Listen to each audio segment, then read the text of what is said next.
Jared Polin, Fro Knows Photo.com. Here we are with a photo of the week. This time I'm doing it inside of ScreenFlow to give you more of an insight in how I get to the final product and to run you through this image. So let's run you through this image first.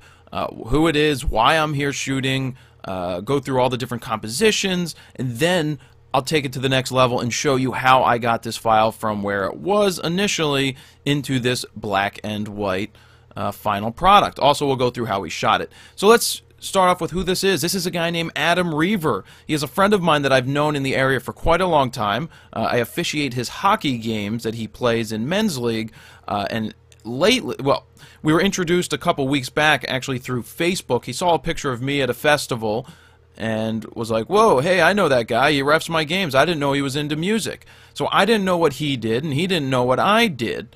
And he basically runs this company, Floyd Upgrades, which is, I believe it's FloydUpgrades.com.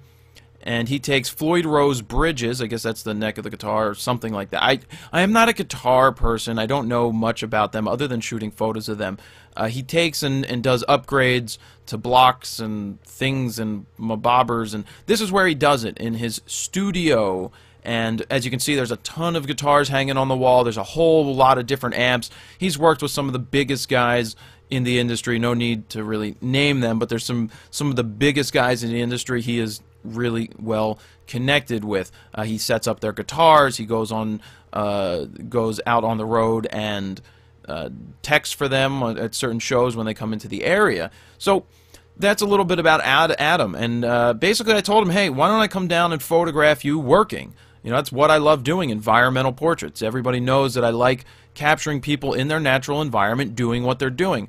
So we came down there to his studio and started to just hang out. The first day we hung out, I didn't take any pictures. I just didn't want to take any pictures. You know, I wanted to feel everything out. He gets to know me. I get to know him better. So the next time I came back, we were ready to shoot, and he had some upgrades to do to this guitar that he's holding, and I just observed and basically started shooting. So I was using the D3S, set it to 400 ISO. I was shooting at 1/125th of a second, 24 to 70.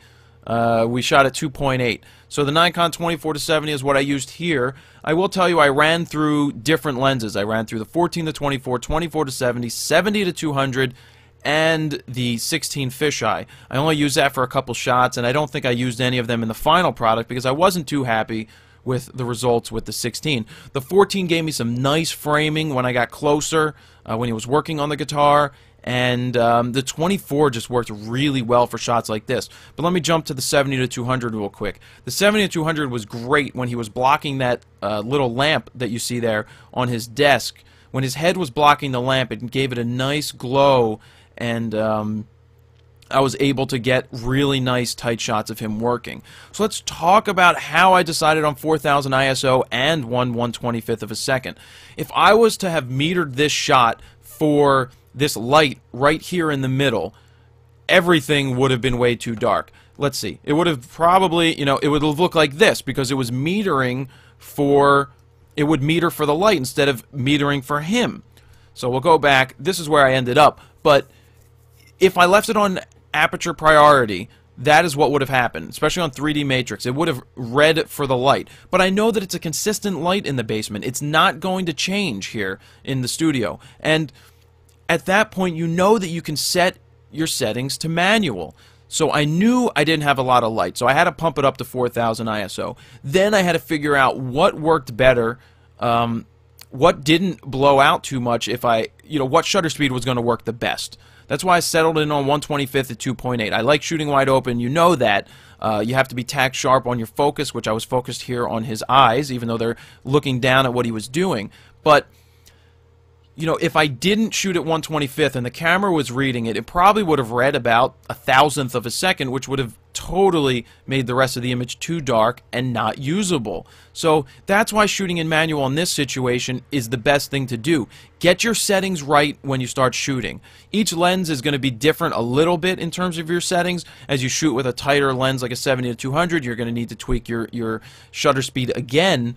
But in something like this with the 24 to 70, or any lens for that matter, get into manual when you know the lights are not going to change. Get a setting that works, and then tweak your file later to make it even better. So as you can see here, my corrections that I made, well, let's skip the corrections. Let's show you where I started and go through how I made these corrections. This is what the image looked like down there. I tried to make the color work, but, you know, when that happens, it's like, blah, you know, there's the white balance, and then here's some magenta, and that's, you know, that's white balanced right there, at least to me, but that's boring. That doesn't do very much. So I know that the black and white's going to be better here. Saturation, vibrance, gone. Contrast, you know I'm a big fan of pumping my contrast all the way up. And then I just start tweaking this. I start tweaking my exposure, and I settle in this one, I settled in around 1. You know, a stop, I was off by a stop in this case, but it allows me to save everything else in the image. You know, this is pretty much all I did to this image. This is what clarity is going to do. If you do that, it's too much.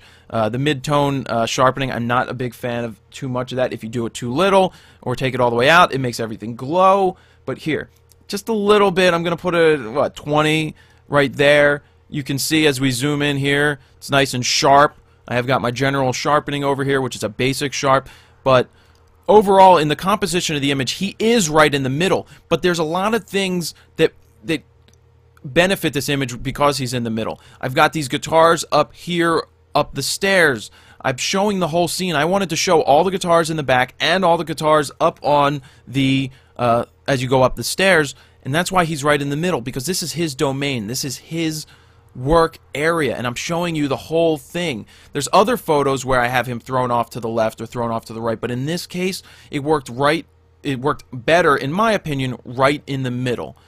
So you hear the story about the photo, you've seen where it started in color, and then how I tweaked it in black and white, and that is this week's photo of the week. So any questions, you can always hit me up, Jared, or let's see, Fro at FroKnowsPhoto.com, or hit the forum up and start a new thread for this photo. Jared Polin, FroKnowsPhoto.com. See ya!